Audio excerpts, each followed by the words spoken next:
shouldn't be hard. Life should be a fun-filled adventure every day. So now start joining up dots. Tap into your talents, your skills, your God-given gifts, and tell your boss, you don't deserve me. I'm out of here. It's time for you to smash that alarm clock and start getting the dream business and life you, well, of course, are dreaming of. Let's join your host, David Ralph, from the back of his garden in the UK, or wherever he might be today, with another jammed-packed episode of the #1 hit podcast, Join Up Dots.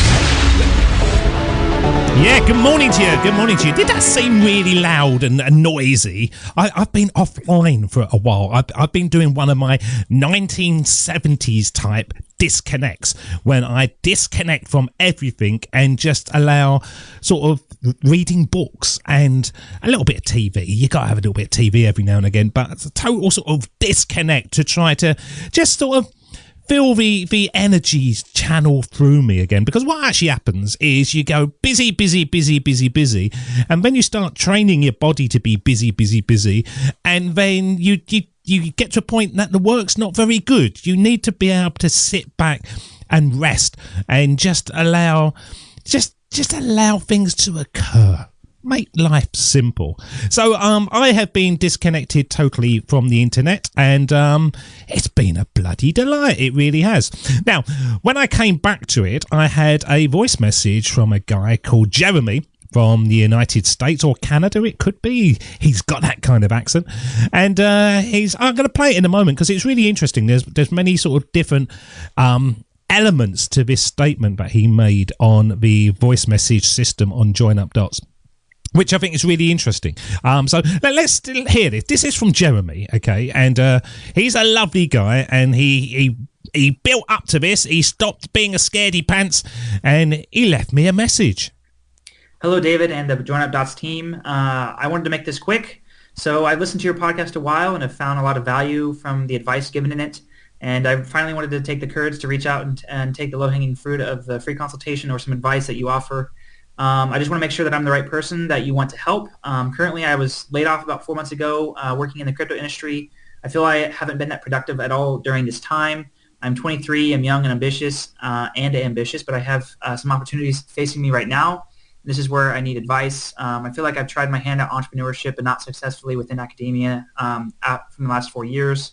And the hardest thing is my psychology. I've currently boiled it down to my current thoughts and feelings to this question, which is what about my comfort and psychology is going to prevent myself from moving forward and taking action, and how am I going to overcome it specifically when it comes to business? So I'm currently, I don't have a business idea. I don't have a potential business partner.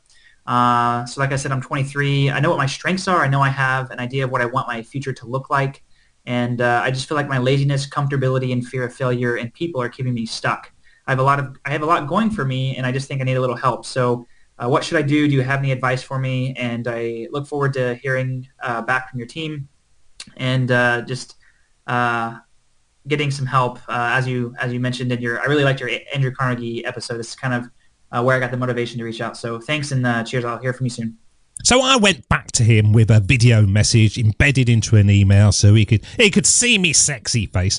And I sent him a link to my Get Your Business Idea, my 7-part video course, which is free on the website for anybody who is in that position that they're sort of struggling to come up with the ideas. Now, what I want to talk about is that Jeremy several times in there said that he had been lazy and not productive. But I don't think he was. Now, when you get laid off, it's not a good idea in my view to go, well, I'm laid off, bang, straight into something else, because your body needs to change gears. It needs to move to the next stage of your life. And that might be either deciding that you want the next stage of your life to occur, or it might be what the next stage of your life is going to be. And so that bit in the middle where he's saying that he's been lazy and unproductive, I think that we should actually be lazy. I think there's a lot to being lazy for little points of time. So, you know, if you speak to people, they go, oh yeah, I'm busy, I've got so much on my plate, I've got so much. But actually, at the end of the day, they can't really tell you what they've done. And the quality becomes less and less and less because you're just training yourself to be busy. You're kind of spending hours doing nothing, and then you get back and you think, I sat at a computer for 8 hours a day, or I did this and that, but what actually have I got to really go, that's the next stepping stone? So I think there's a lot of psychology behind why being lazy is actually good for your brain. And, I'm a big fan of being lazy. Instead of planning a trip to some far-flung destination, I'm quite happy to just sit in the garden and just sort of like sit there and do nothing. And people are always shocked when I tell them this because, I do run sort of 5 or 6 different businesses. I'm doing this, I'm doing that. But laziness is actually what got me interested in, I suppose, Taoism and productivity and how to make your life simple and more productive so that you can get more done and achieve more in less time, so that you can have the afternoon nap, or you can just go, let's take a few days off, and everything just works. Getting more done in a less amount of time means more opportunity to relax and be lazy. End of story. That's not wrong. That's not wrong. Getting more done in a less amount of time means that you are very good at cracking through things to come out the other end with something worthwhile.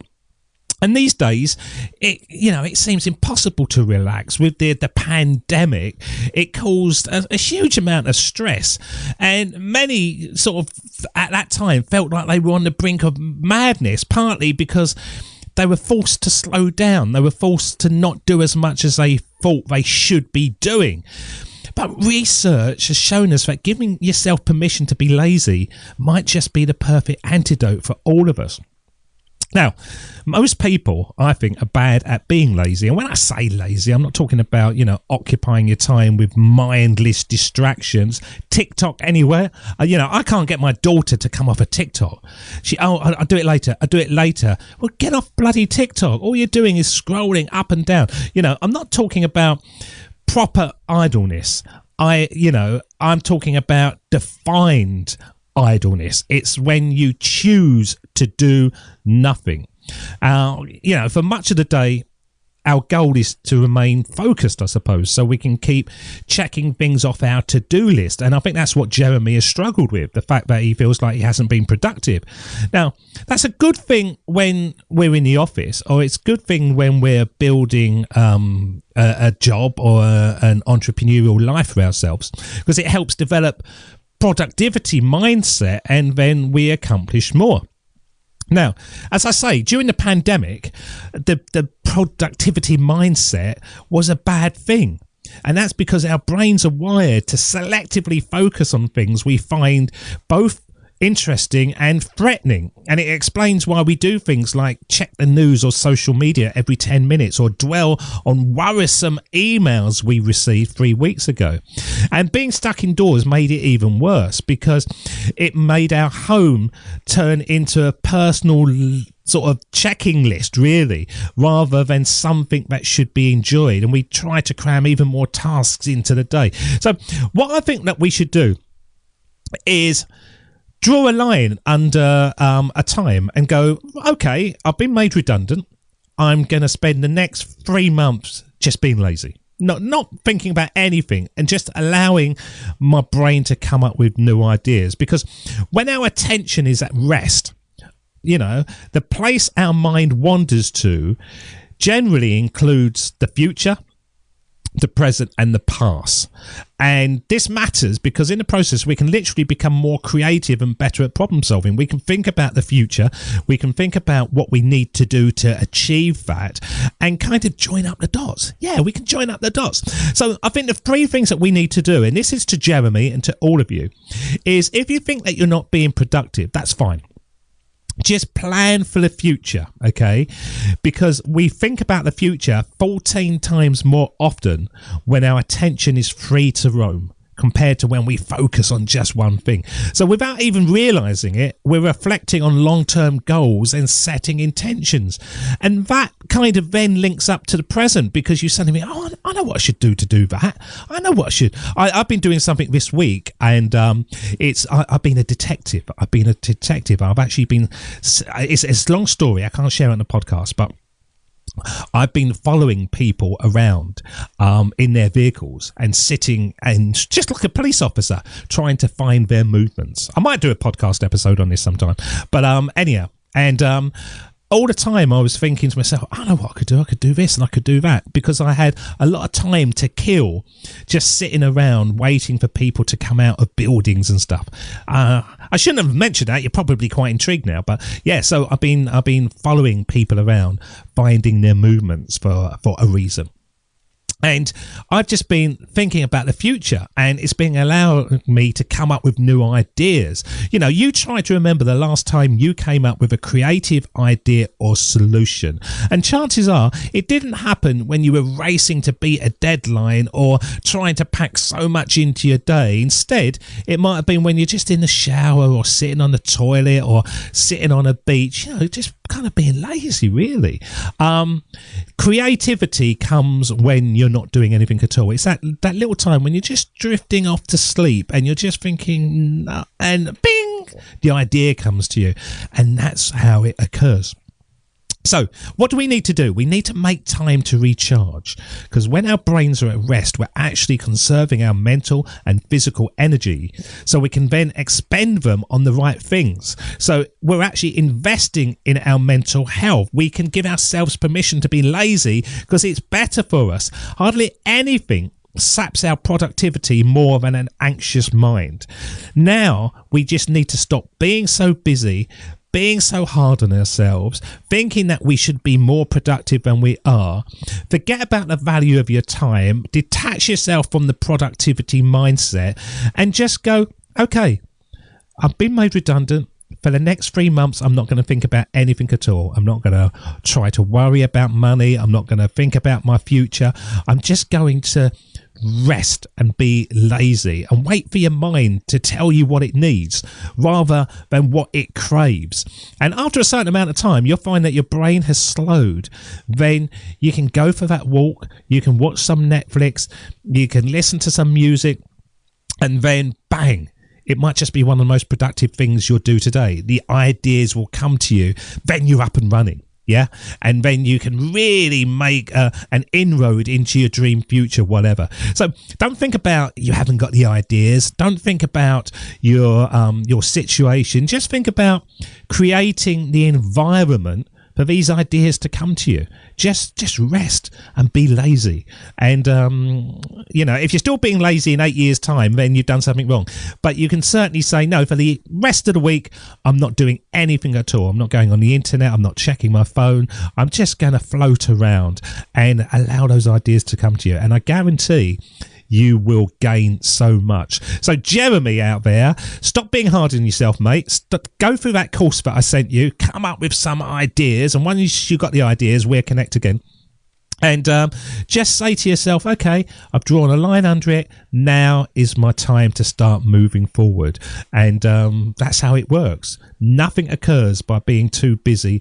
Nothing occurs by being too productive. You're much better to allow little pockets of productivity where you've charged yourself up and then you're ready to go. You go, yeah, Monday, I'm going to wake up really early on Monday and I'm going to do boom, boom, boom, boom, boom, boom, and have your list. And then by Wednesday, go, right, I've done all that. Let's take some more time off. And that's the way success comes. So Jeremy, thank you so much for dropping us a line. I'll give you a round of applause for that.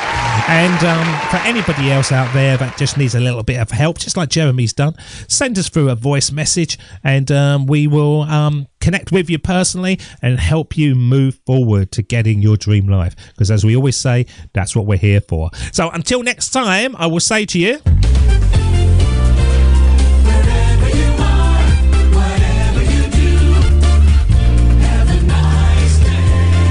yeah, you have a nice day. You stay sexy, and I'll see you again soon. Cheers. See ya. Bye-bye. That's the end of Join Up Dots. You've heard the conversation. Now it's time for you to start taking massive action.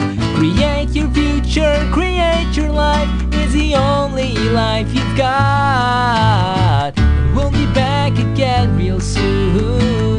Join up dots, join up dots, join up dots, join up dots.